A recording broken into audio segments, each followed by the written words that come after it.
Hi guys, I'm Steph. Thank you so much for checking out my channel today.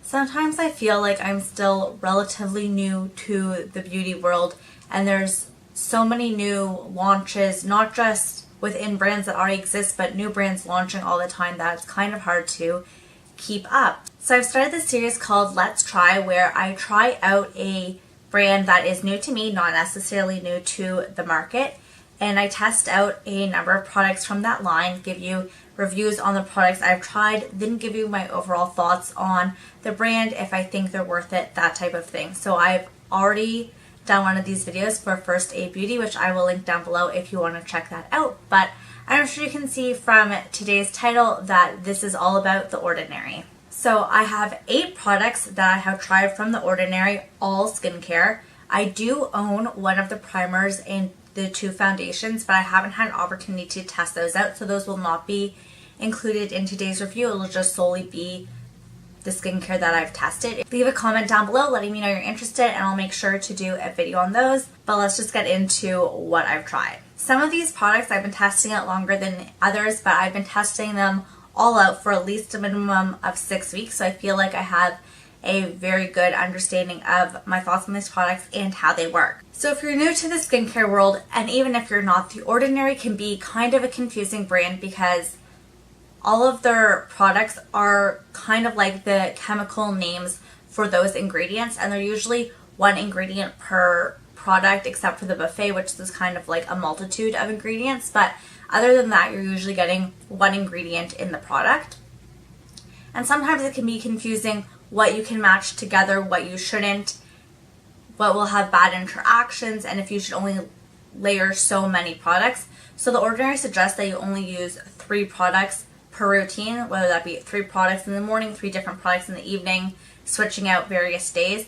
And I find that their website is so helpful in kind of describing what each product is supposed to do, where you should layer it in your routine, and I definitely looked at that a lot when trying to figure out my routine. And on top of that, I did a lot of extra research about figuring out what chemicals could mix together. Because I do have oily, acne-prone skin, I definitely do use products with salicylic acid and benzoyl peroxide, and I wanted to know what I could mix with those. So that definitely took some getting used to and learning and figuring out what products could be mixed together. So that's another thing to keep in mind if you want to try any of these. You have to figure out how they're going to interact with the other products that are already part of your routine. Now getting into the products I've tried. The first is the I feel like I'm going to pronounce these all so badly. Azelaic Acid Suspension 10%, and this is considered a multi-functioning brightening formula. It looks like this. I've completely used it up, which is why it might be hard to see the packaging. But like I said, this is considered a multifunctional brightening formula. I have some acne scarring, and I was really hoping that this would lighten those scars, and I did not find that to be the case. I do think my scars have lightened a bit, but I do not think it is because of this product. I was using this product for quite some time before I went out and bought more Ordinary products, and I just don't think that this really contributed to the brightening of my dark spots. Overall, I don't feel like I have a brightness problem with my skin, so I did not love this product. Sometimes I found that it burned my skin. It just felt very harsh, so this is not something I would go to repurchase or recommend. This next product I've also finished up, and it is the Natural Moisturizing Factors plus Hyaluronic Acid, and this is for surface hydration formula. It looks like this. You're going to see that a lot of the packaging looks the same. It is definitely a no-frills brand because they put the money into the skincare, and it is a very, very affordable skincare. I think mostly everything I purchased was under $10 Canadian, so you know you are getting a good deal. As for this moisturizer, I heard it is good for oily, acne-prone skin, and I definitely would not recommend it for dry skin. Even though I do have oily skin, I didn't find this super hydrating. I didn't really love it. I felt like it's kind of like a thicker cream, and I would rub it all over my face, and I felt like my skin just wasn't getting the hydration it needs, because even though your skin is oily, it still needs to be hydrated, and I just did not find this super hydrating. I really didn't enjoy it. I didn't feel like my skin felt plump, or I wanted more from it, and I just really did not enjoy this. It's a fine, whatever moisturizer, but nothing special and nothing I would repurchase nor recommend. The last product I have in a squeezy tube is the Magnesium Ascorbyl Phosphate 10%, and this is a brightening hydrator with stabilized vitamin C derivative. Looks like this. So just to be aware, with vitamin C, you shouldn't mix it with salicylic acid or benzoyl peroxides or retinols. So I tended to use this in the morning and then the retinol, which I will get to in the evening, because you don't want them mixing in the same routine or else they just cancel each other out and nothing happens. Again, this was supposed to be a brightening one due to the vitamin C, and again, I didn't really feel like this helped brighten my acne scars, but from my understanding, the azelaic acid should help with like brightening acne scars, and vitamin C is just more overall brightening sun damage type thing, which isn't really something I personally have issues with. So again, for my needs, I just didn't feel like this was enough when it came to brightening. This is a different type of vitamin C derivative. They have other products that have a different type of vitamin C in them, and maybe those would be better for brightening, but I just found that this one did not do the trick for me. Just so you know, I don't claim to be like a skincare expert by any means. This is just my opinions after testing out these products. I'm just a normal person trying to figure it out like the rest of you. Moving on to the serums, which come in a bottle like this and have like a little dropper to drop the product in case you're unfamiliar. So the first one we have is the Lactic Acid 5% plus Hyaluronic Acid 2%, and they say this is a mild lactic acid superficial peeling formulation. So I bought this because I wanted a chemical exfoliant to kind of just get rid of all that dead skin and just kind of refresh my skin, and I really enjoyed this. I did find sometimes, some days than others, it felt a bit harsher. Depending the other products you use, it can make your skin more sensitive. I tended to go in with a cleanser, then in with this, then in with my toner to kind of wipe this off. But I really enjoyed it. My skin always felt so much smoother after I used this. I felt like I had less blemishes the next few days. It really helped clear out my skin, give it that fresh new layer. I really liked it. This isn't a product you would use every day, just a few times a week, but I really enjoyed it and would recommend it. They do have a lactic acid that is 10%, which is even stronger. And if you haven't used lactic acids before, definitely start off with the milder version, because you don't want to introduce something like this to your skin if it has no experience with it. So the lactic acid 5% is something I would definitely recommend, and I've been using this for quite some time, and I'm not sure you can tell, I've only used this much, but I've been using this for quite a while, so I'm surprised how much is still left. I do feel like the tubes, like, yes, they're a good price. They're only 30 milliliters, which is a fluid ounce. You go through them so fast. I find these serums, even though they're also 30 mils, just last so much longer, and I think it is due to the fact that they're a liquid, not a cream, that you're putting out exact drops versus just pushing some onto your fingertips. So I definitely find the serums last quite some time. And like I said, I would definitely recommend. I will continue to use this, and I think that unless I find something better, I don't see why at this point, with the skincare I've tested, why I would not repurchase this. Next serum is the Buffet, which is a multi-technology peptide serum. It looks like this. This is supposed to be an anti-aging serum that you can include in your routine both morning and night, which is what I would do. I would do my cleanser, toner, and then I would put this everywhere. And because it's anti-aging, it's really hard to say if it's effective or not, because the whole point is it's a preventative measure versus something you can see actual results with. So it's hard for me to say if, like, yes, this works, yes, it doesn't, but I have about this much left. I'm not sure if you guys can even really see, but I have used this quite a bit, and I feel like it gives a little bit of hydration to the skin. I really like how my skin feels and looks after I use this, and I would definitely continue to repurchase this, and I would recommend just giving it a try. It isn't too expensive, and if you're just looking for something to amp up your skincare routine, this is a really easy thing to incorporate to give yourself that little something. I really like including some type of serum in my routine, and A while back, I finished up this serum I had been using and I didn't really have anything else to replace it. And if I'm not testing out a whole new skincare regimen, but just kind of mixing matching what I do have in my collection, this is definitely something I would incorporate and would repurchase as the serum in my routine. Next one is the Niacinamide 10% plus Zinc 1%. This is a high strength vitamin and mineral blemish formula. It looks like this. I'm kind of confused by this product because it says it's a mineral blemish formula. I thought it was going to help get rid of my blemishes. When I did some more reading about it, it says it helps get rid of the appearance of blemishes. So I'm not sure if it's just a superficial measure to help the look of the blemishes, but doesn't help get rid of the cause, so you still continue to get blemishes. But either way, like, I'm down to here. I really did use this. Again, you cannot mix this one with the vitamin C. The niacinamide and vitamin C do not mix. And I just feel like this did nothing for my skin. Like nothing. I honestly didn't even see it reduce the look of blemishes, let alone help with blemishes. I had so much hope with this product, and for me it just did absolutely nothing. Nothing when it came to blemishes. So pointless.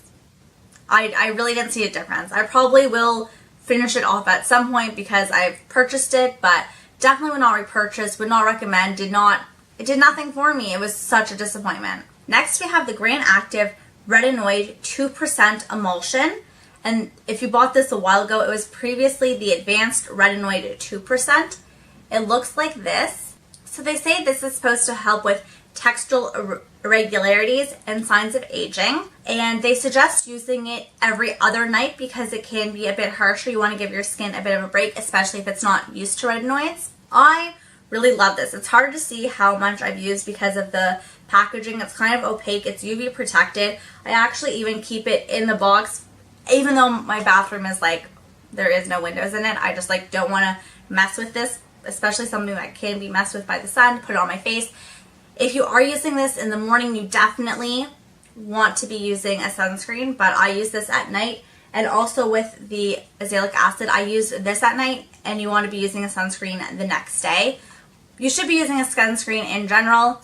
I'm really bad about it, but we all should be using sunscreen more. Anyways, for this retinoid, I really liked it. I thought it helps make my skin nice and smooth. Again, with the signs of aging, it's really hard to tell because it's more of a preventative measure than anything, but I really enjoyed it, and I thought this was a good introduction to retinols. This is a retinoid, so it is a bit different formulation than retinol, I do believe. Again, not an expert, but I thought this was a good introduction to this ingredient, and I realized like how it reacts to my skin. I didn't have any bad reactions. I know retinoids can be hit or miss with people, but I did enjoy it, and I'm definitely going to continue to use it. And if I would repurchase this or look into other retinoids in the future, it's definitely something I would like to keep a part of my skincare routine. Last, but certainly not least, this may be the breakout star from the bunch for me. This is the Ordinary 100% organic cold pressed rose hip seed oil. And I use this every night, and I'm only here. And I've been using this, like I said, for over a month. I put maybe like 5 drops all over my face at the end of my routine and just pat it into the skin gently. I don't even like to really wear a moisturizer under this because I just find there is so much hydration and moisture. It's an oil. So I don't like to, honestly, this is like the last step in my skincare routine. I don't even always wear a moisturizer under it because I do have oily skin. But you might be thinking oily skin and oil, but it actually works so beautifully. And I find this is amazing for acne prone skin. I have less inflammation, less redness the next day. My blemishes do look smaller, and I just, the way I wake up, and I'm just like, it is like a drastic change from how my skin looked the day before when I use this. I really enjoy it. I have heard it is good for rosacea too, which I can understand because my blemishes, the redness seems to dissipate, but I can't make that claim because I don't have rosacea, but I have heard that it is good for that. But oily acne prone skin, I can definitely give this an A+. I really enjoyed it and will definitely continue to repurchase. This is 100% organic cold pressed. You're getting the most out of it through the cold pressing. I don't know why I would go out and buy a more expensive rosehip seed oil. This just does such a beautiful job. I love it. I can see myself purchasing this and repurchasing it for years to come. It was absolutely amazing, and I can't imagine not having this as part of my skincare routine. So there you have it. Those are all the products I've tried.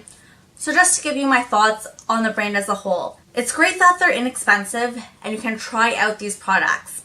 That being said, not all the products worked. As you can see from my review, about only a handful of products I would repurchase and keep, and the others, the reason why I wouldn't repurchase them is because they did absolutely nothing. It's not just like they're like, whatever, I had like mediocre results. There were no results, which is really disappointing, but considering the price tag, not as disappointing as it could be. So what I think The Ordinary is great for is if you're just getting into skincare and you hear about these skincare ingredients and you're like, oh, is that going to work for my skin? I'm not sure. And especially because skincare, it takes a while to see results. Your skin cells like renew every 21 days, so you're not necessarily going to see instant results. Sometimes you have to test a product for 3-4 weeks, and getting a sample isn't going to give you enough of an indicator if that ingredient works for you. So I love that The Ordinary is inexpensive.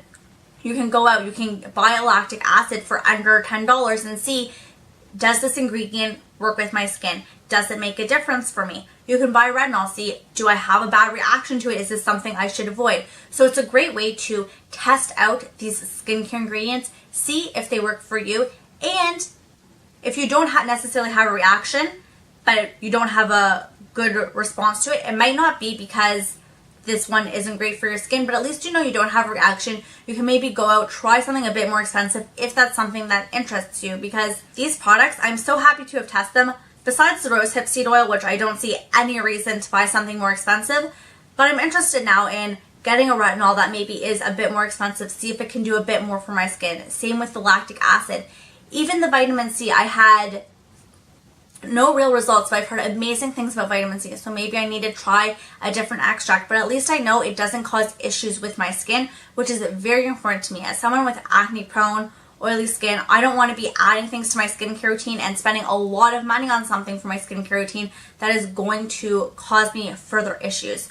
So like I said, just to sum up, I think it is a affordable brand, which is amazing. I think it makes skincare accessible in terms of affordability, but it can be hard to understand what you can mix and match. So I highly suggest, if you're going to buy from this company, you do your own research, look at their website, look at other things about how you can interact. I'm lucky enough that there's actually an Abnormal Beauty company, which is, The Ordinary is under Abnormal Beauty Company. They have a lot of different brands. I'm lucky enough that I have a flagship store near me, so I'm able to actually go in and buy the products directly from them, ask my questions to the people who are trained with them, and help figure out the routine that works and how I can combine these things. But they have it all very clearly labeled on their website. But like I said, these products, yes, they work, but they're not necessarily the absolute greatest. So I think it's a great way to test out an ingredient, see if you like it, see if it's something that you want to pursue further. But for me, I don't see myself, even the products I like, besides rosehip seed oil, being things that I would never replace in my routine with something higher end.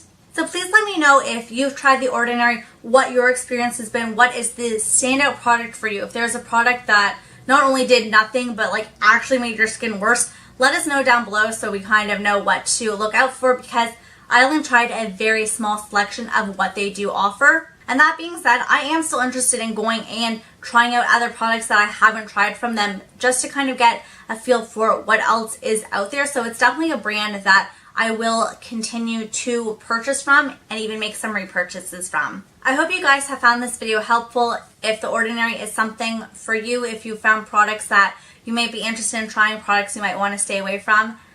But overall, I just hope you guys have a great day or night wherever you are, and thank you so much for watching. Bye.